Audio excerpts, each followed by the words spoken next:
I wanna try and take in all the highs, embrace them for more than a moment's time. I want you, please don't move when I push you away. I know I contradict myself some days, but will you ride the lows with me? Welcome to Mental Health News Radio. I am your host, Christine Sunanta Walker. Our goal is to help discussions about mental health be a regular part of your daily life, no different than discussions about physical health. Mental illness can be a topic of discussion under the umbrella of mental health, along with so many other topics. This show is the original program on mentalhealthnewsradionetwork.com. Our network of shows are played in over 180 countries and cover more topics under that umbrella than you can possibly imagine. We were talking about mental health long before it became cool and popular to talk about, and thank goodness it has become so popular. We have incredible guests, advocates, patients, experts, people. Thank you for tuning in and enjoy our intro music, a song named Lows, written by Aubrey Toon. You can find her music at www.aubreytoone.com. That night when I started praying, I cried. Will you ride the lows with me? Will you ride the lows with me? When I'm down, my vision gets blurry. Hi, everyone. Kristen Walker here with Christine Louis de Cannonville. Hi, Christine. Hi, everybody. Hi, Kristen. So what we're going to do today, we're on our series here based on Christine's many books. The first one being The Dark Triad, and there's been Shame Begets Shame, and oh my gosh, so many more. Christine will go ahead and talk about those as well. But the most recent book, The Ghost in the Machine, we're kind of going through different chapters that really speak to us. And then also we've kind of veered off as we do. Last week we talked about narcissistic mothers and their daughters. And this week we're going to talk about the narcissistic mother and the making of a mama's boy. So I will read that out and then we'll have Christine take off and do her thing. All right. Today, we delve into a complex and often hidden family dynamic, the relationship between a narcissistic mother and her son, and how this can lead to what is commonly known as a mama's boy. Imagine a mother who sees her son not as an individual, but as an extension of herself. This fundamental lack of boundaries can profoundly shape a young boy's development, impacting his self-esteem, his ability to form healthy relationships, and his sense of independence. Are mama boys simply devoted sons, or are there deeper, more complex forces at play stemming from a mother's narcissistic tendencies? Join us as we unravel the intricate web of control, emotional manipulation, and the lasting consequences of this powerful maternal influence. We'll explore how these early dynamics can cast a long shadow over a son's life, particularly in his intimate relationships. Get ready to gain a deeper understanding of the narcissistic mother and the making of a mama's boy. Wow, Christine, what an entrance. I feel like you should ride in on a chariot or something. Okay, so the making of a mama's boy. It doesn't happen overnight. It takes a long time. So the narcissistic mother, when she picks the boy, not all boys will become mama's boys. Some might be determined by the child's own personality as well. But the mother, like sometimes the mother might have girls, but she might have an only boy. Now he would be likely to become a mama's boy if he had the right personality. A lot of these mama's boys are only children. They don't have any other siblings. So They don't get any respite. So what the narcissistic mother, it's not a healthy thing. We're not talking about a mother who loves her son like normal mothers do. We're talking about a mother who actually is using her child for narcissistic supply to fulfill her needs. And those needs can be in every direction. You know, they're not just tidying up after her, for instance, or bringing her cups of tea, but it might be about her emotional needs. Very often, these women don't have a great relationship with their partners, and they use the child as a substitute husband. So it's very different from the normal, healthy mother-son relationship. So these mothers tend to create a symbiotic union with this boy. It's very hard for the child to learn where mom begins and where he begins, where mom ends, where he ends. So the child has little or no individuality. They don't have an identity. They're living really through the mother, and the mother is living through them. And this creates a lot of dependency. The child becomes very dependent on the mother because the mother sees him as an extension of herself.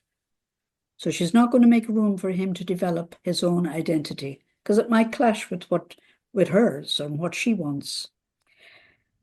So this creates a great enmeshment, as you can imagine.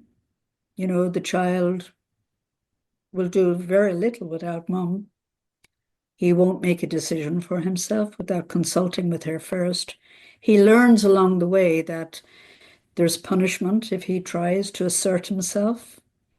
He'd be ridiculed, he'd be criticized, he might be sent to his room. You know, to avoid all of that rejection and abandonment that he feels in those moments, he actually will conform. He will consult with her about everything. He'll tell her absolutely everything. The relationship will look and feel to the child very, very close. I mean, as far as he's concerned, mom ends up being his very best friend. Now, it's not healthy for moms to become their children's best friend, whether they're a boy or a girl. Parents need to be parents. Parents need to put boundaries down. They have to guide the children towards independence so they can leave home and become connected to somebody else in an intimate way and start their own family. So the mama's boy is, a lot of this is stolen from him. But the boy himself very often feels, his relationship with his mom is terrific. She's great. She sacrifices everything she does for me. Right. They don't realize. I remember a friend of mine talking about, oh, my mother-in-law's coming to stay. And they had purposely moved all the way across the United States away from the mom. And I said, what's the problem? What's going on? Oh, it's just 1,000 tiny things that happen during the visit, like where I lay down the wash rag in the kitchen becomes a battle. How I do my cabinets becomes a battle. How I lay out the silverware and it's all got to be changed by her, or walking in on us when we're getting ready to, have some fun, and it just all week. She says, by the end of the week, I have no self-esteem and my husband is a simpering mess on the floor, unable to move. And then she leaves and then things go back to normal.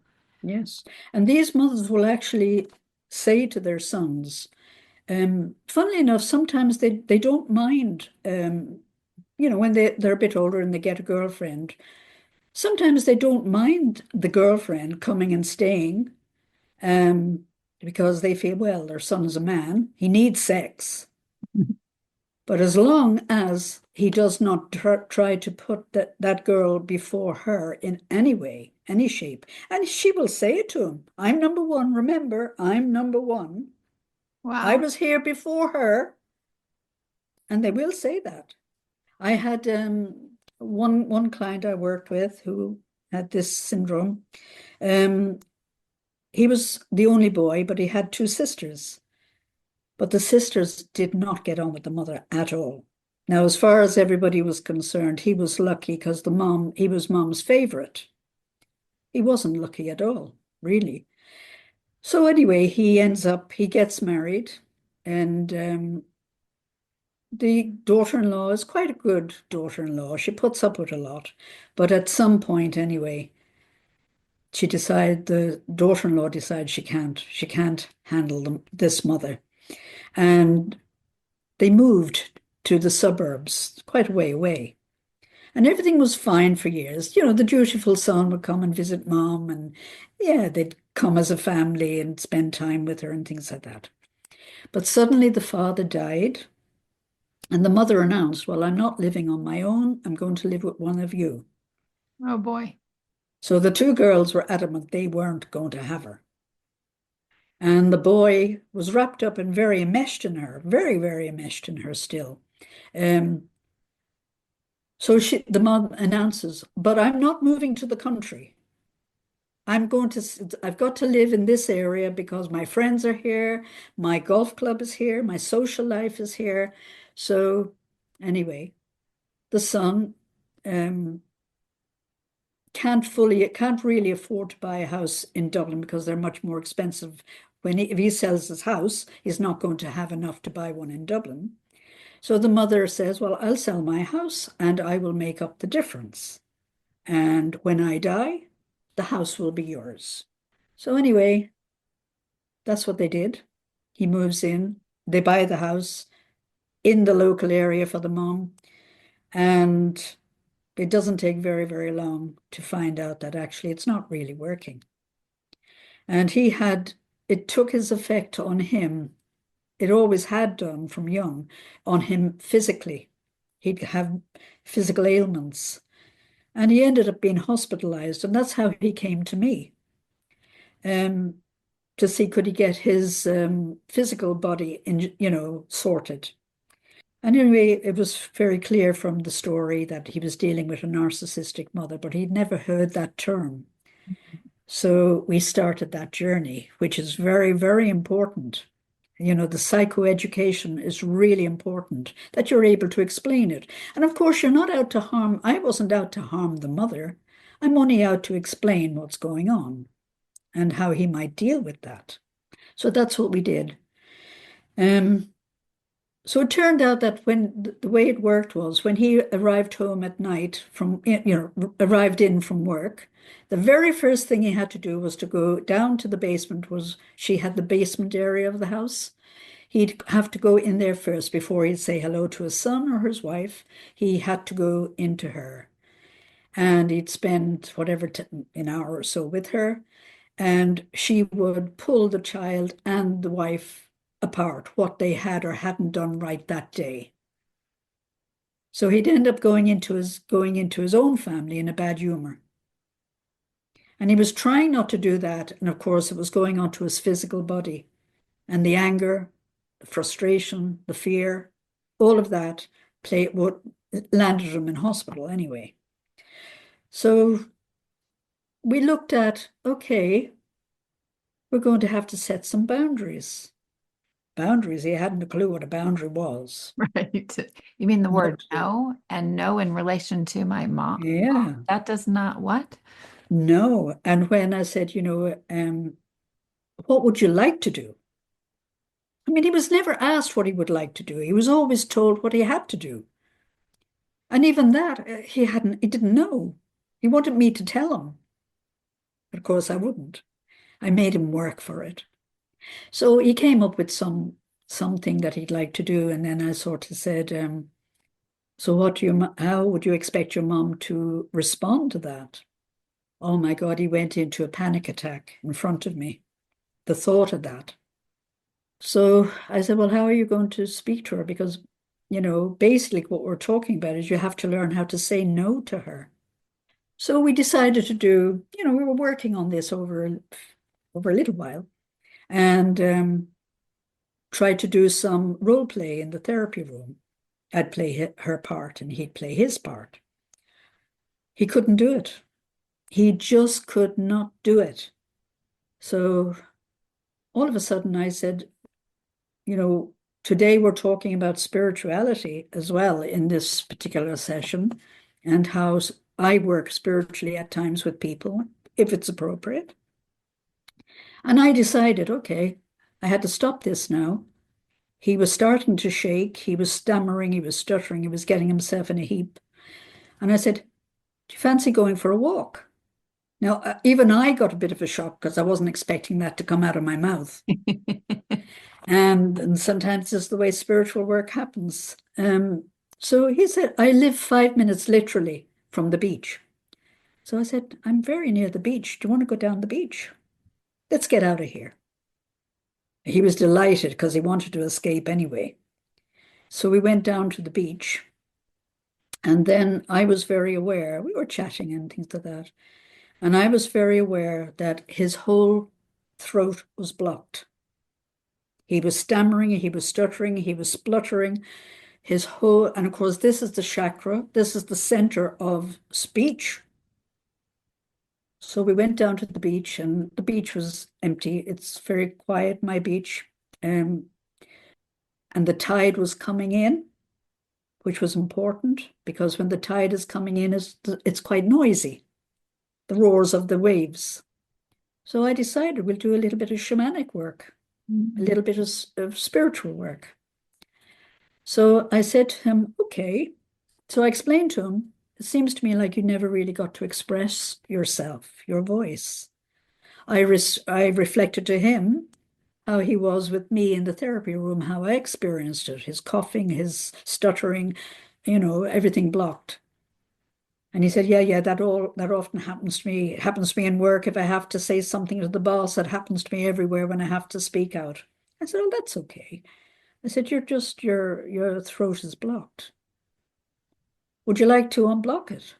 And he sort of looked at me and said, well, how do I do that? And I said, well, would you like to? First of all, it probably means that once you unblock it, you'll be able to say no. And you'll have to communicate with people around your needs. But is that something you'd like? And he looked at me and he said, I'd love it. I said, okay. So I said, right. We were kind of back from the edge of there's a cliff area. We were kind of a little bit back from the cliff. And I said to him, I want you to go to the edge of the cliff, and I'm going to walk with you. And then when you're settled, I'm going to come back to this spot. So I'm going to give you privacy. So I won't be listening to what you're saying. And I want you to shout in the wind. I want you to unblock. And the only way to do that is to almost shock your voice. I want you to shock your voice. I want you to scream out. There's nobody around. I said, take a look. Is there anybody bothering you? He said, no, but there was nobody there. And the waves were very loud. So he said, oh, I feel a bit silly. I feel a bit stupid. I said, yeah, I know. I understand. But I'm going to move away from you, so I won't know what you're saying. And I said, if you feel it come into your body and you want to wave your arms or you want to jump up or whatever it is you want to do, just go with it. Your body knows how to unblock. Your body knows. Let it do the job. So I went to the edge of the thing with him, and we started let's talk quietly. What would you like to say? If you could, what would you like to say to Mom? With respect, what would you like to say? And he said, I'd like to tell her that this is making me sick. I said, oh, that's powerful. I wasn't expecting you to say that. Oh, okay, that's very powerful. Okay, I said, but then continue and say all you have. And you can do it as respectfully or disrespectfully as you like. You can swear, you can do what you like, because I won't hear your words. And I made my way back, and he watched me go all the way back. And in the end, I had, are you okay? He said, yeah. And he turned back to the sea. And all of a sudden I could see his body. I could see. Wow. I could see. And then he fell to the ground. First time in his life since he was a little kid. Yeah. But then he fell to the ground, and then the mother instinct in me wanted to run up and see was he okay, and I said, hold on, stay back, stay back. I stayed put, and he got up and he stood up again, and he got animated, and he started. I could see he was being angry. I couldn't hear what he was saying, but I could see his body was angry. Um, and then at some point, he was obviously shouting. I knew he was shouting, but I couldn't hear the words. He put his arms around himself. I could see from the back his hands around him. He was hugging himself. Oh my God. It was very moving, very, very moving. And I'm kind of there trying to hold myself together as well. And then I told him when he had done, just let me know. So he made a sign and I went up to him. And he collapsed it was grass verge where we were. He collapsed and I just held him. Wow. Now, for a lot of therapists who might be watching this, they'll be horrified right now. They might have come from a school of thought that says, you never touch a client. In the shamanic way, it's okay. It's the intention that's important. The intention was not to get my need met. My intention was to support him. And I did. And with that, he just broke open. And he sobbed and he sobbed and he sobbed. And I just let the process happen. And when he was ready, we walked back to my room. And we only had about 5 minutes left in my room. And I got to ask him on the walk back, and we were working all the time. You know, once I'm with them, I'm working, whether we're walking, whether we're sitting, whatever. And was able to ask him, what was that like for him? And he was able to tell me how powerful it felt. That actually it frightened him. It frightened him. And when he fell down the first time, it was because it frightened him. He had no idea his voice was so powerful. How amazing is that? Oh my gosh. You know what it made me think of, Christine? I'm reading Julie Andrews' book called Homework, which is about her years in Hollywood. I'm listening to it on audiobook because I love her voice. And I came across some home movies that she had done with her husband, Blake Edwards, and their children when they were very young. Mm-hmm. And it was this lovely scene. They're all sitting around the dinner table and they're just talking and having a good time. And the adults in the room were being the adults in the room, loving, intentional, guiding. The kids were all noticed. And, you know, there's always dynamics. I'm sure their life wasn't perfect, but I sat back and I went, wow, that was like watching an anthropological study because that was not how I grew up. And that was not how my mom grew up. And that was not how her mom grew up. And that wasn't how my father grew up. Okay. But those places exist. So Mm-hmm. it was just it was fascinating. So I think what you gave him was the ability to create that within his own family if he keeps working on the voice. Yes. That's just my rudimentary assessment here. Yeah. Well, he did go back and he did talk with his mum, but this time he spoke to her, not at her, but to her. And I also try as much as possible. I allow them to have all their anger, all of their whatever they need to do in the therapy room. But I try to bring it to a place where they can go back with respect with themselves and respect for the other, so that they're more likely to be listened to as well if they can do it in that way. But he did go back. He did talk with her. He put down some boundaries. She totally reacted badly. She hated it. The two sisters came to him and told him he was being mean, he was being horrible. They were terrified that she was going to leave him and come and live with one of them. And that's what they were terrified of. And when I brought that to his attention, I wonder, is it possible that they could be worried that maybe mom might leave you? He said, well, mom is saying she's not going to put up with this. She's leaving. And so I said, so do you think they might be afraid that she'd want to go with one of them. He says, they're terrified. They don't want her. But what they're doing is they're taking it out on me. They're telling me I'm terrible. They're projecting everything onto me. And it was so good to be able to hear him take Yeah. all of the learnings, and he was becoming his own therapist. That is the win-win situation for me. Yeah, when your patient starts telling you, oh, this is what's happening, this dynamic is going on, and this is what's Yeah, going on over here, and their triangulation yeah, is here, then you go, okay, good, they got the lingo down. Yeah. yeah. Like they'll often say to me, Christine, I went to my boss or I went to have that whatever. I spoke out about that thing we were talking about, and I had you on my shoulder. You were there with me on my shoulder. And after they say that a few times, I'll just say, that's fine. Okay, that's good. And, what does that do for you that I'm on your shoulder? Well, it gives me the courage. Great, great, great. And then I'll say after a few times, say, actually, you know something? I'm not on your shoulder at all. I said, you've integrated the work. You're doing the work. It's you. It's you that's on your shoulder. And that to them also, to get their power back. And of course, shamanic work is all about bringing a person back to their power, because in trauma, we lose power. When we're oppressed, we lose power. So a lot of the work is about empowering the client.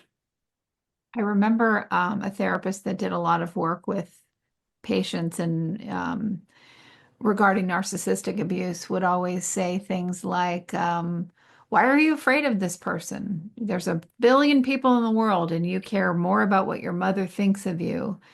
And I respect this person's work, but I also thought, you're kind of missing the point. I felt like with where people are coming from when someone has become so, I wonder if you can explain it better than I can, that fear of saying something that they potentially could say to a stranger or to someone else, but this person holds so much of their fear and anger and whatever it is that they become paralyzed about speaking to them and even make mistakes. I used to watch my stepfather just even mailing the alimony check to his ex-wife was anything to do with her was so stressful that he literally would, this is a 60-year-old man, been mailing things for 60 years, and he would forget to put a stamp or he would write the wrong address. And he wasn't trying to not get her money because my God, he gave her everything. They finally had to set it up to where it just automatically went because every month when he had to write the check out, it was so stressful. So I wonder, what do you do with that from a shamanic perspective when someone Yeah. walks in and they have this wall of fear that's kind of focused and concentrated on this abusive person? Well, the shaman would say that this person has been traumatized. And when we're traumatized, we lose part of our essence. It doesn't matter what that trauma is, by the way, car accident, an operation in a hospital, anything that can cause trauma can actually make you lose part of your essence. And they call that a soul loss. So there are techniques for actually bringing back those parts.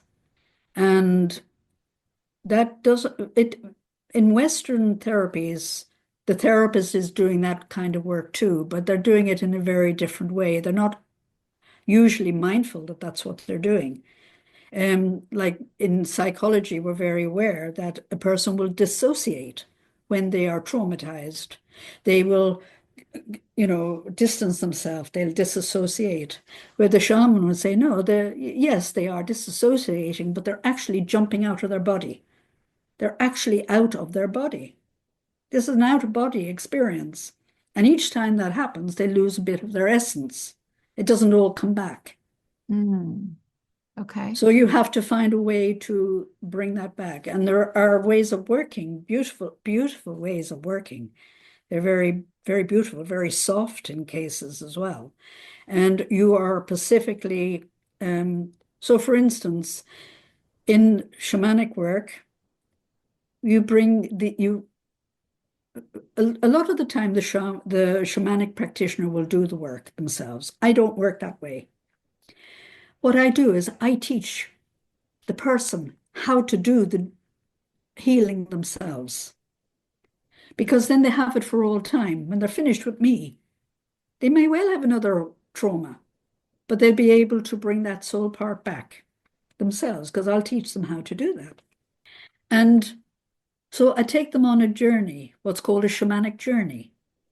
And basically they're in the journey, we're altering their consciousness. So they actually, I use drumming tapes. They'll put on earphones and I'll play drumming tapes. And the drumming carries the altered state, takes it deeper. It also changes the brain waves. You go to a theta brainwave, which is really that we're in theta brainwaves when we're just about to fall asleep, but we're not asleep, but we're just falling nicely into that relaxed place. And when we do that, we can open up consciousness even bigger and access the unconscious. So I'm explaining it because I want you to know that all therapists know how to do this, but they might be doing it in a different way. They might do it through talking therapy or role plays or whatever. But in shamanic work, we are deliberately working at soul level. We're looking to bring back the parts that have been lost. And so they'll go on a journey, and always you go on a journey with a question. That's an absolute must. So it's a bit like when you're opening up your computer and you put a command into Google search. You might say, tell me about Carl Jung. And it'll bring everything up about Carl Jung, but it won't tell you about Freud. It won't tell you about Mrs. So-and-so next door. It'll only tell you about Freud. So it's the same thing. You're setting your mind in the same way you set a computer. You go in with a question to focus the mind and the unconscious to answer that question. Now, I'm saying it in a very simple way, but it is simple to do. It's not hard to do. So they go in with their question. So the question might be, how am I going to tell mom about this new boundary that I'm only going to visit after I've eaten dinner with my family, not first thing when I arrive home? So they go on this inner journey. And when they're in this journey, anything that they feel or sense and makes them want to ask another question, they ask that question. And then they see what comes back. And that might provoke another question, like, how am I going to tell mom that I'm going to not come in straight away, but I'm going to have my dinner first, and then I'll come to her and spend an hour with her. And then he might feel in his senses that mom is not going to be happy. She's going to be angry. So then you might ask the question, well, how can I do it in a way that will make her less angry? And literally, it might be given an answer. But while all of that is going on, the client is lying in a recliner chair with the headphones on, a blanket on them to keep them warm, because they're going into that place of near sleep where the body gets a little bit cooler. So they need to be kept warm.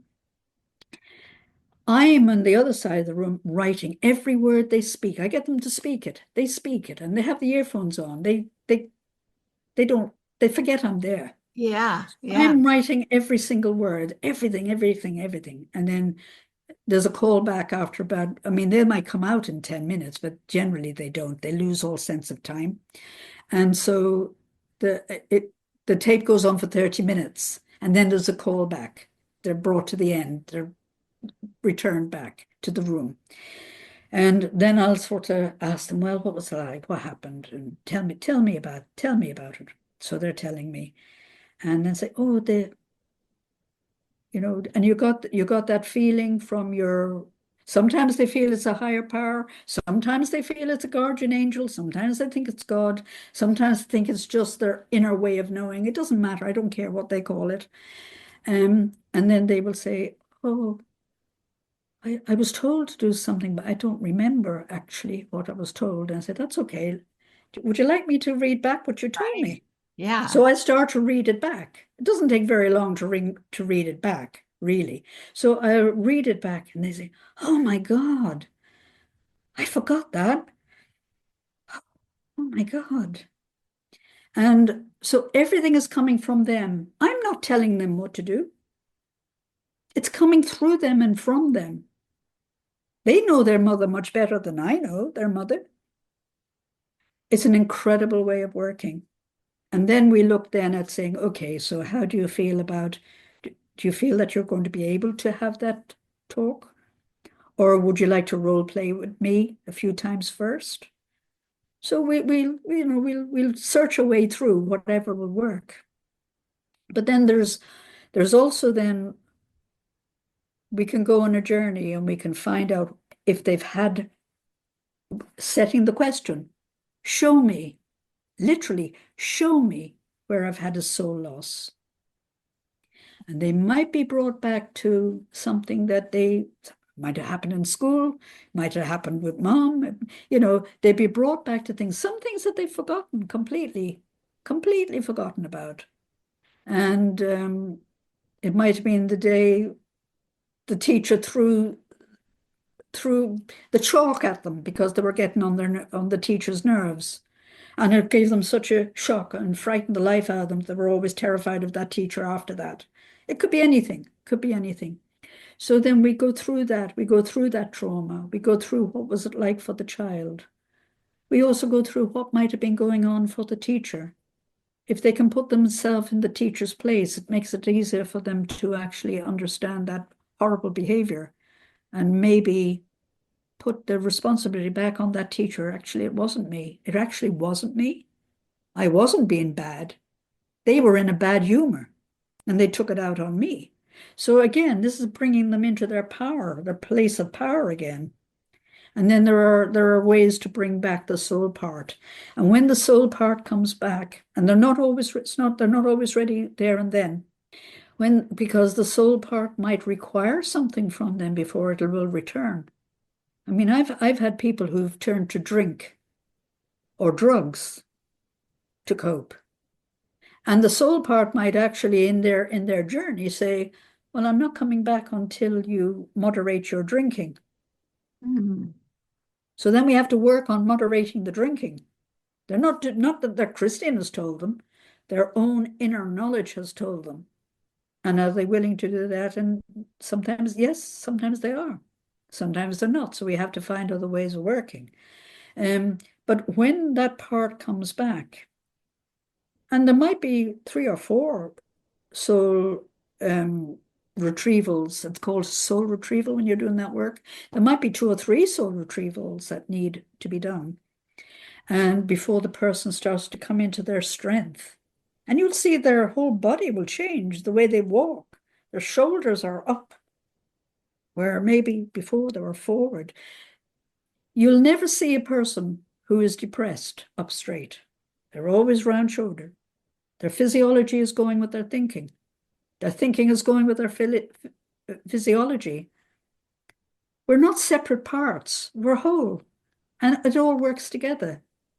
Pretty much like the ghost in the machine. The mind and the body works together. And so there's some wonderful, wonderful techniques that can be done at a soul and spirit level that actually are very, very useful tools in the therapy room. They're very useful. And for this type of work, for narcissistic abuse, and when we're going to do other shows about this as well, but it really lends itself to the kind of work that you're talking about. I mean, when I talk to people like me that have been through this, and you too, that have been through this personally, they get a lot out of therapy, but they don't get to that place of real empowerment and healing until they do the work that you're talking about, is what I have found. Yeah. And Yeah, I found that you can do just therapy for other things, but this one to really get in there deep, it's such a soul thing. It's one of your parents. yes. It's Yes, and like what you were talking about earlier, you were dealing with narcissism being handed down generations. So Right. it's generational. Right. And so a lot of Western therapy is really, really good. It's brilliant for working with the ego. It's really, really good. Reality therapy, challenging and people's beliefs and values, and it's really good. The Western approach is really good for working with the ego, and I love the ego. Um, but it's not particularly good for working when you want to transcend the ego. Mhm. And that's where the spiritual practices, Buddhism, Zen, shamanic, there's many, but they're all similar but they might slightly differ in the little rituals that they use. Rituals and symbolism are very important because we all know ritual and symbolism. And, I remember I used to work for a company that it was an addiction center. It was residential. People would go who had various addictions, alcohol, drugs, sex, whatever, eating disorders, whatever. But I worked with them after they had done the recovery journey. And I did the aftercare. So I actually then looked at the spiritual level with them. Right, well, what you want to do now? Now that you've made room in yourself, you've cleared out yourself, how would you like to fill that now? And so it's really good. So now we're transcending the ego self. That's what we're doing, technically. And that's where people are often led to their mission in life. Like, why did I grow up with this narcissistic mother who almost ruined my life, who terrorized me and made it impossible for me to have intimate relationships with other people? Um, why did I need that in my life? Well, we can go and explore that. Let's explore. Let's go on a journey. Let's go on a shamanic journey. Let's find out why. And And those it could well be that in fact they need all that they had learned, and when they did their own healing journey, they're now wounded healers. They're able to go out there and they're able to work and help other people heal. And not necessarily as therapists, but yes, as therapists, they may become therapists. I've had several clients of mine that actually did end up becoming therapists themselves. But it might be that you run a radio show like yours, or you write a book, or you go and you work in a local center, working, a women's center or a man's center. And men do suffer. It's not only women that suffer from narcissistic abuse. Men equally suffer. Oh yeah. Yeah. I witnessed it with uncles. I witnessed it with my ex-husband and dealing with his sister and his mother. Oh my gosh. I see now I can see all these years past it where we're not together anymore, but we talk every day. And I know that whole dynamic of that family. I see, my God, I had some strength that I don't know where I drew it from to be able to walk into that relationship and immediately go no to the women that were controlling him. Mhm. I mean, I was 18 years old. Who did I think I was? And yet I knew immediately, oh, no, no, no, no. Yeah. This is my relationship with him, and you all are over there. We had other issues to deal with. Well, that's life, isn't it? That is life, really. But you do see how Mm. they just spin their sons around and around and around, and guilt and shame and even inappropriate sexual behaviors, and that could be on a psychic level. They're just mental, but they're inappropriate, or they can dip into physical. There's a whole host of ways that this messes with men and Yeah, their psyches. yeah. Absolutely. And And the women uh, that they end up with, or other men, if if yeah. they're so inclined. So, yeah. And this is almost a taboo thing to talk about, but occasionally mothers do sexualize their sons. Absolutely. Witness that in some of our family tree. Yeah. Mhm. Mhm. Yeah, and they're inappropriate, and it's very difficult for the wives or the girlfriends of that to compete with that. It's very, very difficult for them. Um, you can see why these boys, when they become men and they marry, that they're like boy children. They're not like men. They will check everything, even about their marriage with their mother. I mean, down to simple things. I had one, it's a very, very simple thing. Um, this guy had recently married. They just got their first place, and he and his new bride wife were going to buy, choose the couches, two couches they wanted to buy. And he happened to mention it to the mom that they were going the next day on Saturday out to purchase these couches, some couches they were going to look. And anyway, he went the next day with his wife to the store to look at the couches, and the mum rolls in. The mum knew where they were going to be buying and rolled in. And they happened to be standing by a white couch, and the young bride loved it, and this is the one she wanted. And he's saying he'll agree with everything because he's learned to agree with everything anyway with his Right. mother. He said, yeah, yeah, okay, yeah, yeah, yeah. And the mum rolls in and said, and one of the first things she said, oh, is this the couch you're interested? Oh, it's lovely, it's lovely. But you're not going for that color, are you? And the girl said, oh, yeah, I love it. I love that color. And the mum says, looks to him and said, huh, you and the way you spill wine, can you imagine how that'll look in a month? And, so immediately puts him down. He's clumsy. He's going to destroy it. And she said, no, no, you can't be having white. And she said, that's one of the most expensive buys you're going to make. So she looks around and she calls them over and she said, what about this one? And it's gray. It's lovely. It's lovely.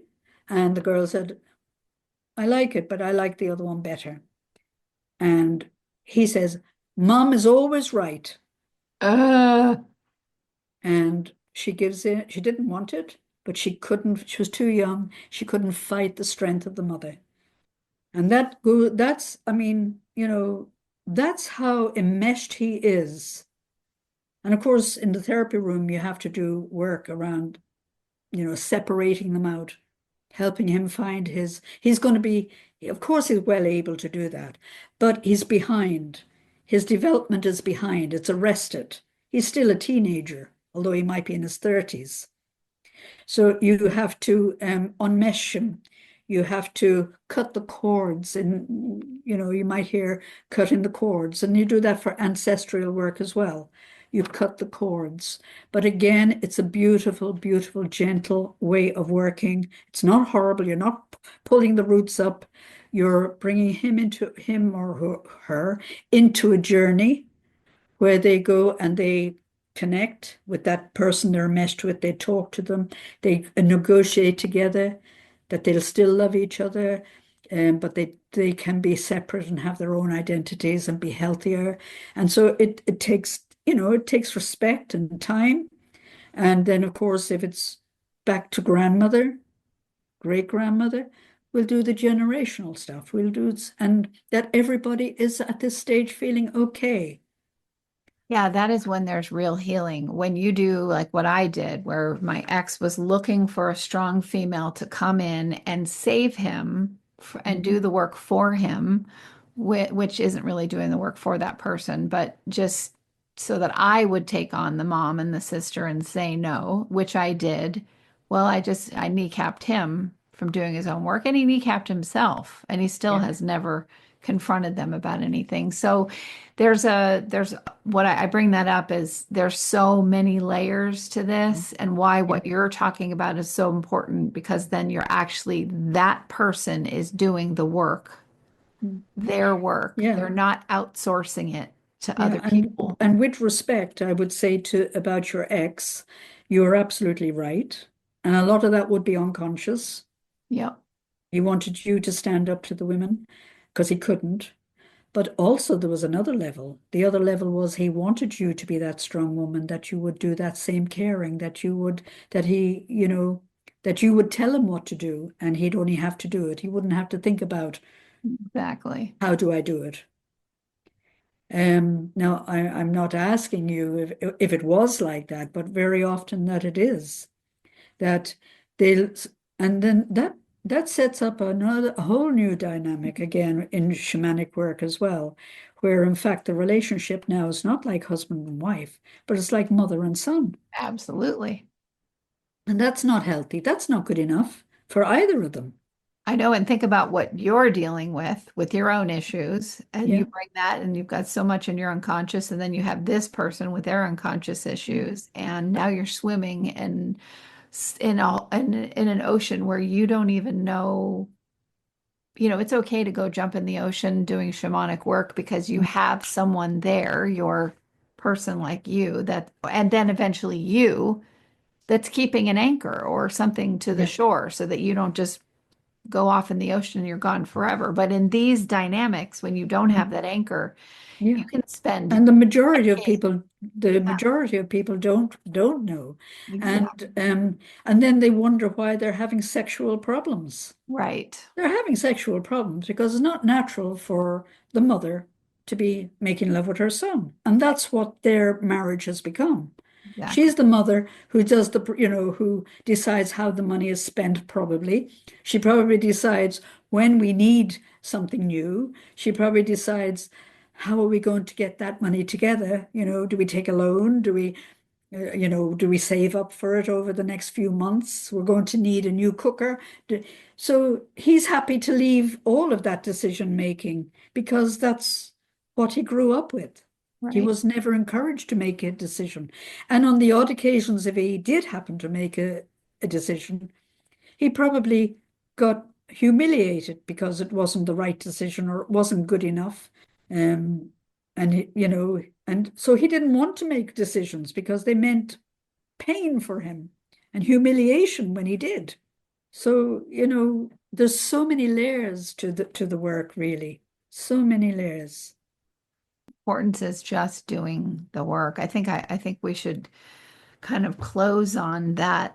Okay. How important this work can be for the individual. It's so, of all the things that I've gone to therapy about, and there have been many, um, the thing that has pushed me to a place of knowing myself, really knowing myself and accepting myself and actually having self-love, which I mean, really having it, not what I read in a book of what it's supposed to be like. No, really, I catch myself thinking loving thoughts about myself and I go, ooh, that's so nice. How nice.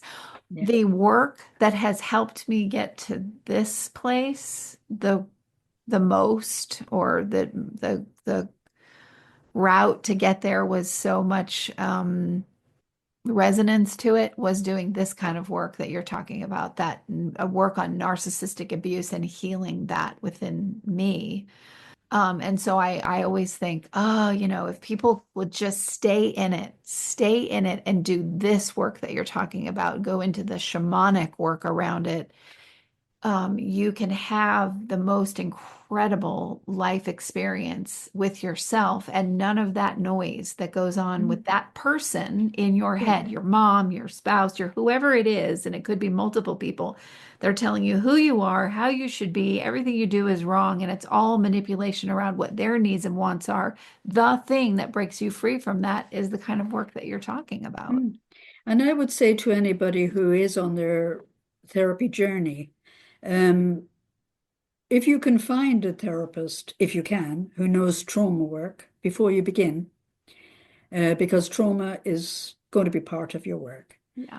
Um, and a lot of people don't fully understand trauma, that they think it has to be a near-death experience for it to be trauma. No, it doesn't. So a therapist with trauma training would be very, very worthwhile having. And if they also have some kind of spiritual training as well, that they can bring that piece in as well. So you'll be working all, the regular therapies and the spiritual therapies all as one would be ideal. If you have done part of your journey, but you feel that, or you have already done a lot of therapy, and you feel there's some part that isn't quite right, but you don't know what that is, that might be worth your while then seeking out a spiritual, somebody trained in spiritual healings. It doesn't have to be shamanic. It can be anyone of your choice. It could be Buddhist. It could be anything. There's different types, but that is specific then for going to the more transcending your ego, bringing you forward into your spiritual dimension. And I'm not talking about religion. It can be part of religion, of course, but there's many people who have no religion, see themselves as atheists, and some of them are the most spiritual people I've met. Right. Isn't But that? they don't know it. They think that means God, and as far as they're concerned, they don't believe in a God. But it's more than that. It's a part of us. It's about our gifts, our talents, our potential, our dreams. That's all our spiritual aspects. So then, and that's transcending the ego. That's bringing us actually towards what our life's mission is. Yeah, and it's looking at things like I really can. And there were years that I thought I could do this, that I thought I was doing this, and I can see now I really wasn't there yet. But I was trying. I was trying with carrying these thoughts, but now I really feel this, that everything in my life has been done for me, not to me. Mm-hmm. And for me in terms of, okay, grow. Grow, Kristen, grow. Like And this is and you know something, you will grow. We will grow, and we're always at any moment, wherever you are, and whoever you are listening to me now, wherever you are in this very moment is exactly where you need to be. Your exactly life has brought you to that place. You might be in a very different place a year from now. You may not, but you could well be. So the potential to grow, as long as you're breathing, is always there. It doesn't care about your age, doesn't, or your gender, it doesn't care. It just wants to develop. And that's what we're here to do. We're here to develop. That's what we're here to do. absolutely. So, sons of narcissistic mothers, if you've turned into this particular episode, I'm excited for you. I'm excited for you to do this work because what a life you'll have. I mean, to take on the biggest dragon, and I'm not putting down anybody's mom. I've got some of those dragons too, and my own moments, but just to, to go on your journey and to slay that really big dragon of your life and slay it and then transcend it Mhm. is And I think you said something very, very good there, really very good. And that is, this is not really about mom. right. It is about your growth from here on. And you don't have to hate her, you don't have to love her, you don't have to do anything, but you have to free yourself from the limitations that mom placed on you, maybe in her ignorance, maybe in her not knowing, maybe she experienced something similar in her childhood. But it's not about any of that. It's about how do you move forward in your life and become the person you were destined to become. I think that's a good place to end, really. Absolutely. All right. We will have another show in another few weeks. We just sort of think of what feels like should be discussed, and then we take a lot from our comments and such that we get. So thank you, listeners, for tuning in. And thank you, Christine Louis de Thank you, Cannonville. Kristen, and thank you, everybody. Absolutely. Hope to be here with you soon. We'll catch you on the next show. Thanks, everyone, for tuning in. Bye. But will you ride the low, low, lows with me?